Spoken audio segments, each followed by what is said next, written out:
Puyo, ayan oh.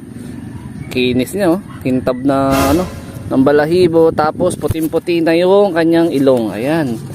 Umamaktol siya. So, sobrang dulas niya, nahihirapan ako na awan siya, pakawalan ko na nga.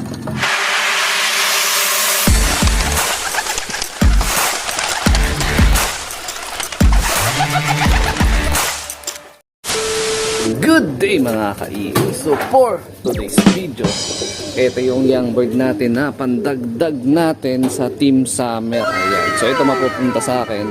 Etong nestmate na blue bar, kay kumparing Dabarkads TV yan. So possible baka linggo, bukas, or sa Lunes, iwalay ko na kasi medyo pabuo na rin yung mga balahibo nila dito sa may ilalim ng kanilang mga pakpak. Pero etong batch ng young bird ng Milky Bar na nasa likod nila, na huling ano na to, huling palabas na natin sa bloodline ng Stop Van Rit at Vandenbroek pairing, mga ano pa to, 10 days pa siguro. Pero ito na nga sila, nagsuporta ako kanina ng Bombet para nga mas maging healthy, tsaka ayan mabusog sila ng todo. Pero ito nag-aaral na itong tumuha, kaya in-stop na natin sa pagpotpot. So ito nga pala yung nilabas na dumi ng ating warrior. Ayan So ito is alagang All Herbs Probiotic yan, syempre. So dun sa mga gustong sumubok ng ating All Herbs Probiotic, syempre pwede kayong mag-order din sa ating Shopee store. So plano ko, dapat ibibilad ko nga sila sa sikat ng araw ngayong Sabadong umaga.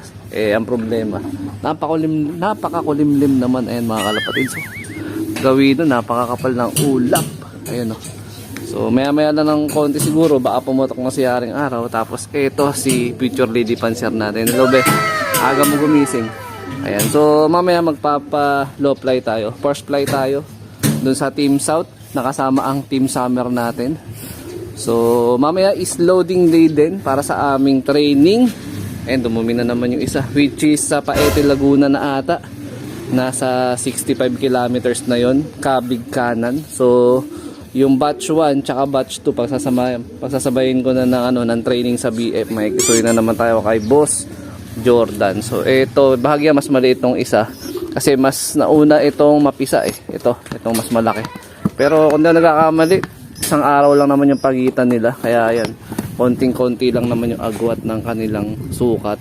Ayan. So shoutout nga pala dun sa tropang kalapatids natin, si Glenn Nazareth. Ayan. So eto, mapupunta sa kanya isang Milky Bar para sa ating tropang kalapatids. At sabi nga meron din daw siyang pa-exchange gift sa atin. Ayun, grabe, nakakatuwa naman. So yun, baka by December pa natin yan ihatid dun sa kanyang loft. So sana all. 75 years later. Update tayo mga ka-EA. Time check natin 7:08 AM. Medyo na-delay tayo sa pagpunta rito kasi nahirapan akong pababain sa Aviary. Yung nakaraan natin na ibon din na ang hirap papasukin, paistikin, yung Vandenbroek na nakross dun sa Taiwan. Ayan, medyo pasaway pa siya, tikas ang ulo niya. So tatlo na lang yung naiwan sa Team South natin. Pinagsama na natin yung batch 1 at batch 2. So yung iba nating ibons, malangit nawa sila. Mabawi na lang tayo sa susunod na season. Pero okay lang naman yan, at least na natin, may mga naiiwan pa para mailipad natin. Sana ito na yung huling tatlo na paabutin natin sa sunod na training at syempre derby. So yung Team Summer naman dyan, unang beses nilang mailagay sa pinaka-training box nga natin mga kalapatids, no? Eto.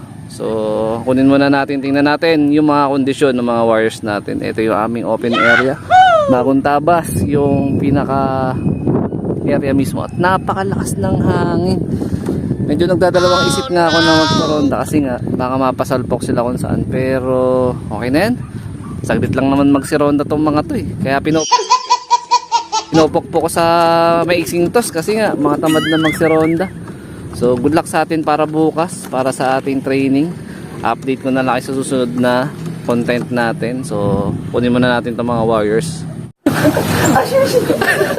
Eto na mga kalapatid, si Miss Puyo. Ayan kinis niya tintab na ng balahibo, tapos puting-puti na yung kanyang ilong. Ayan, umamaktol siya. So sobrang dulas niya, nahihirapan ako na awan siya, pakawalan ko na nga. Grabe, napakadulas. Kondisyon na kondisyon. Pwede na! So ito naman yung pares niya na si Hanso. So itong inuuna natin, Team South natin to. Hirap naman na itong ay grabe. Mga malapit na atang mag-itlog si Miss Puyo. Ito naman si Hanzo, yung nestmate no nandun sa tropang kalapatids natin. Teka lang Ayan, grabe, napakadulas. Ayaw na rin magpahawak, grabe. Awit tong ipon natin. Parang malamantika yung balahibo, napakadulas. Ayun na sila. Nasaan na isa? Wala. I-claim natin yung napanalunan natin kay Boss Jordan. Kasi nakasabit tayo. Tubo tayo 20. Bingit. Tubo tayo 20. Ito naman yung na naka-line up dun sa batch 2. Pero isasabay na natin sa batch 1. So isang batch na lang sila kasi nga tatlo na lang naman naiwan. Ito na si Mina to, yung rektang anak ni Batusay. Napakakinis na rin. Ganda na ng hipo. Siguro nasa 90% na yung molting niya. Pero tingin ko abot na abot yan. Sakto yan. So possible kasi derby namin. First week agad ng January. Start na ng derby. So ito na iwan dito. Pawalan na natin dito sa training box. Team Summer. And re-remit muna tayo ng premyo kay Boss Jordan. Woo! Ayan sila. Sige. Watak-watak pa ronda.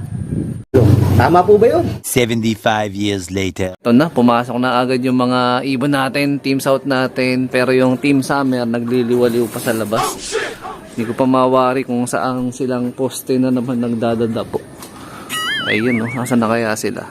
Ayan, kakagamit ko lang nung stick nun sa Team South, di ko na na-videohan.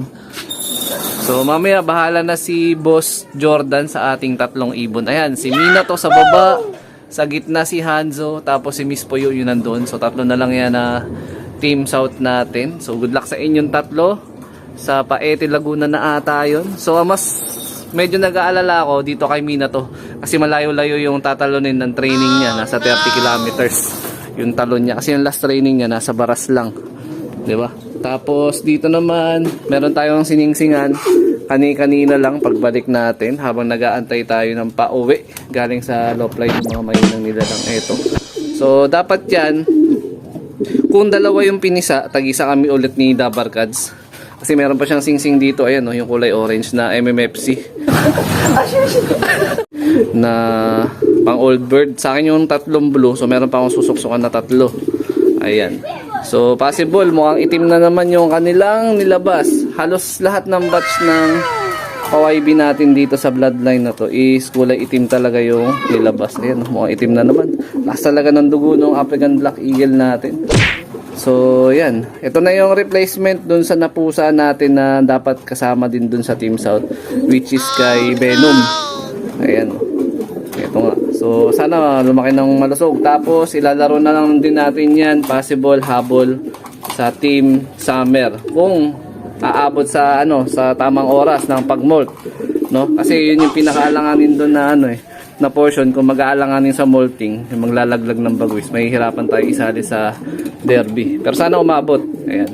So dito ko natatapusin tong video na to. Ayan, shout out sa mga solid supporter natin dyan. Siyempre huwag kalimutan mag-like, comment, and share. Ay, meron na pala tayong paitlog dito, bago, yung sa bagong pairing natin, yung sa Viberman na nakakross dito sa Vandenbroek. Ayos, may isang itlog na pala. So ingat mga lapatids, keep safe, God bless. Ayan bukas or mamayang hapon, second egg yan, magdadrop na yan.